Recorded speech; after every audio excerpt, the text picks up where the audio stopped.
Coucou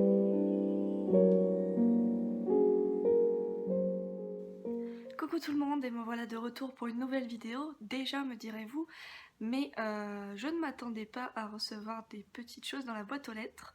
Alors voilà, le colis tant attendu dont je vous ai parlé est arrivé.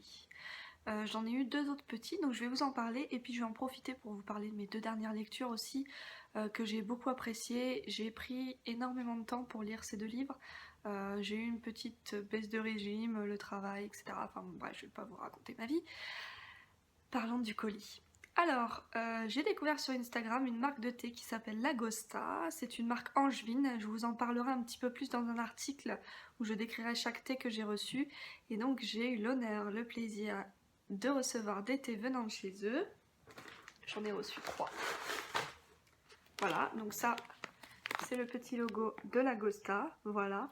Donc, ils sont présents sur Facebook, sur Instagram, sur Internet aussi, ça me paraît logique. Donc j'ai demandé 3 thés, ce sont des thés qui sortent un peu de l'ordinaire. Comme l'a dit le monsieur qui gère l'Agosta, il faut se méfier, la ligne n'est pas la même que pour les autres thés.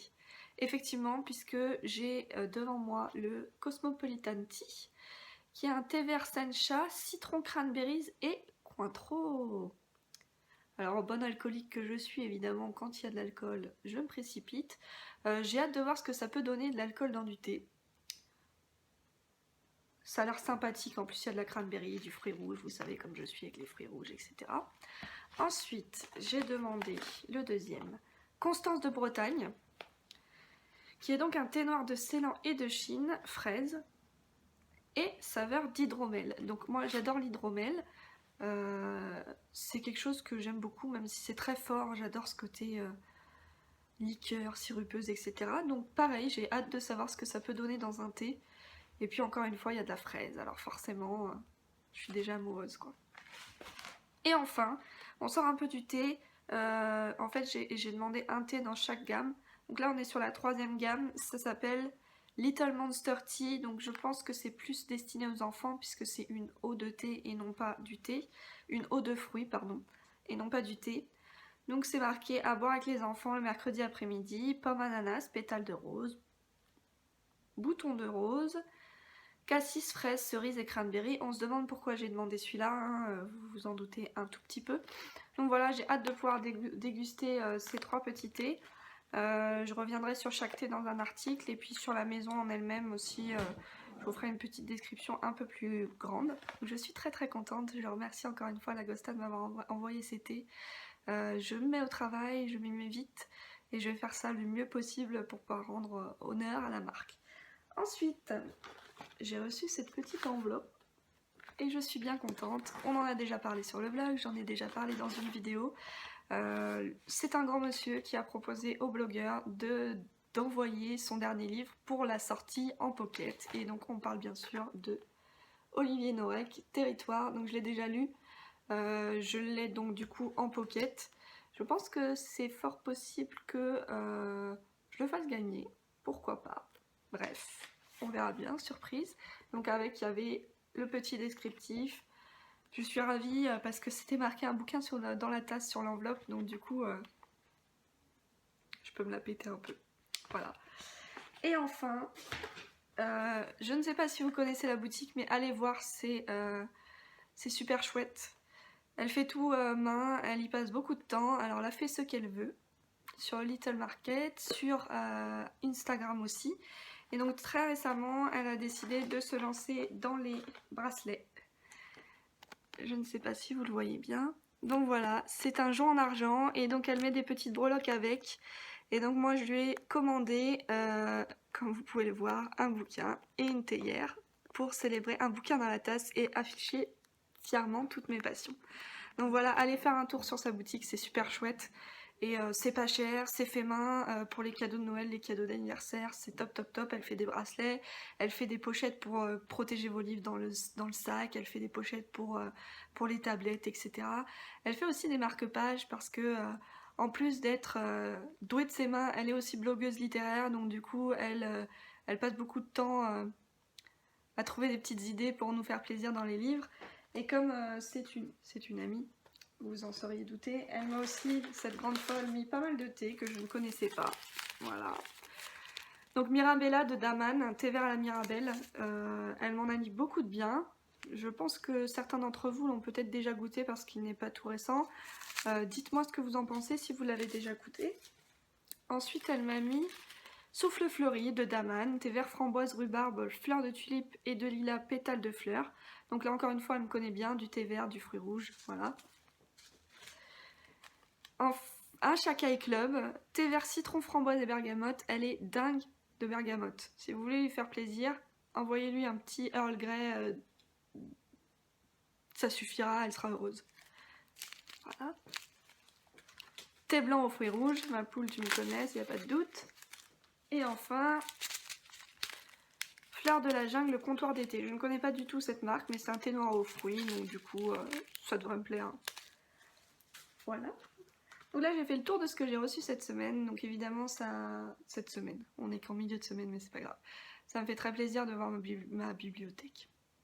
Je vais y arriver. Hein. Comme vous pouvez constater, j'ai des légères cernes. Je suis un tout petit peu fatiguée, mais bon. Le réveil de 6h20 ce matin était un peu dur. Je vais maintenant vous parler des 2 livres que j'ai lus récemment. À commencer par celui-là. Donc Steve Mosby, 1 sur 2. Il me semble que j'avais déjà lu des Steve Mosby, dont un qui parlait de... Je crois que c'est les fleurs de l'ombre ou un truc du genre, où il y avait tout un truc par rapport à des fleurs noires qui étaient... Enfin, c'était assez trash. J'avais bien aimé, mais il me semble que j'avais pas réussi à aller jusqu'au bout. Quoi qu'il en soit, celui-là m'a été conseillé par Lini, de Lini Book Addict. Et donc j'ai adoré, je l'ai dévoré. C'est une histoire d'un tueur en série qui kidnappe des couples et qui en tue 1 sur 2. Là, on va être... Il y a beaucoup de points de vue différents. Il y a les points de vue, donc dans le couple qui se fait kidnapper, il y a le point de vue de la fille, le point de vue du monsieur, il y a le point de vue aussi du jeune flic qui va intégrer l'équipe qui va se pencher sur ce tueur en série. Et j'ai bien aimé parce qu'à chaque chapitre, en fait, c'est marqué en italique qui on suit à ce moment-là. Et donc on a chaque point de vue de chaque personnage. Et on voit que au final, tout n'est pas si rose, que même si vous aimez beaucoup, beaucoup, beaucoup votre conjoint, il y a toujours un moment où vous pouvez vous dire oui mais voilà, si je fais ça, peut-être que j'aurai la vie sauve. Voilà. Donc ça m'a fait bien réfléchir. J'ai bien aimé le principe de justement chaque chapitre avec l'heure et le personnage qu'on va suivre. Finalement il y a une fin rocambolesque. J'ai bien aimé la fin parce qu'on s'y attend sans s'y attendre. Et je me demande si je vais pas chercher un peu pour savoir si n'y a pas une petite suite des aventures de ce policier parce qu'il est très attachant. Je me suis beaucoup attachée au jeune flic parce que déjà il est jeune, il a à peine 28 ans je crois, un truc du genre, peut-être même un peu moins, 26 ou 27 je sais plus, et il est un peu perturbé parce qu'il a perdu sa chair est tendre, etc. Donc du coup il se met à la place de ceux qui sont kidnappés. C'est vachement bien, j'ai beaucoup aimé, je l'ai trouvé chez Book Off, très très cher, hein, comme vous pouvez le constater. Encore une fois, Book Off c'est la vie. Je suis actuellement en book buying ban parce que je dois avoir une trentaine de livres dans ma palle. J'ai pas le temps de lire, il faut que j'avance, donc du coup je n'en achète plus aucun, sauf si on me les offre et sauf pour le swap, parce que je vais donc trouver un bouquin pour ma swapper et j'espère que ça lui fera plaisir. Ensuite, comme je vous l'ai dit dans la précédente vidéo, j'ai reçu des livres de la part de Super 8 éditions. Et donc j'avais commencé par celui-là, Chambre 507. C'est l'histoire d'un tueur en série, on en avait parlé, et d'un art thérapeute qui va prendre en charge donc ce tueur en série pour déterminer s'il est apte ou non à subir un jugement. J'ai beaucoup aimé suivre cet art thérapeute parce que c'est pas souvent qu'on a des art thérapeutes dans les bouquins. Et j'ai beaucoup aimé l'univers de l'asile qui s'appelle le Brink pour Brinkball et qui est en fait sous terre, c'est-à-dire que pour descendre pour aller dans les étages du Brinkball, il faut descendre, c'est-à-dire que le dernier étage est au moins 6 et il a été construit dans une ancienne carrière, etc. Donc c'était intéressant de voir aussi, d'avoir cet univers et ce huis clos entre guillemets dans l'asile. Et au final, on s'attache vachement au personnage je vais retrouver son prénom, de Zach, qui est donc l'art thérapeute, et de Grace, qui est le tueur en série. Et donc c'est toute une histoire de recherche, et ça m'a fait frissonner plusieurs fois, parce que sans en dévoiler trop, il y a une histoire de peur du noir. Et c'est vrai que moi j'ai jamais vraiment été à l'aise dans le noir complet, et donc ça a fait faire face à ces cauchemars, et la manière dont c'est fait arrive à vous retourner un peu le cerveau et à vous faire croire des choses, etc. Donc c'était vachement bien fait. J'ai beaucoup aimé l'écriture. C'est facile à lire, c'est écrit fort gros, sur des grandes pages. Il y a quoi? Voilà, il y a 415 pages, c'est pas énorme. J'ai mis du temps à le lire parce que je l'ai lu dans les transports, donc voilà. Et non, en conclusion, j'ai beaucoup aimé ce livre. Bien que la fin était un petit peu trop barrée pour moi, tout était assez réaliste jusqu'à la toute fin. Et j'ai beaucoup apprécié aussi le côté graphique du livre, dans le sens où chaque personnage est décrit assez bien et assez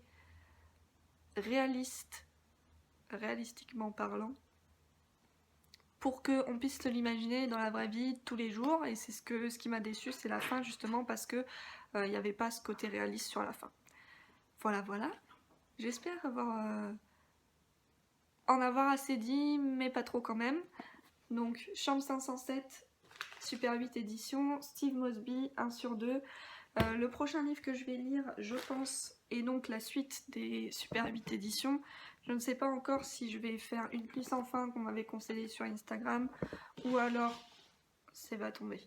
Le contrat Salinger, celui-là m'intrigue un peu parce que, comme je vous l'avais dit dans la dernière vidéo, c'est l'histoire de Adam Langer, et c'est Adam Langer qui a écrit le livre, donc j'ai hâte de voir ce que ça peut donner.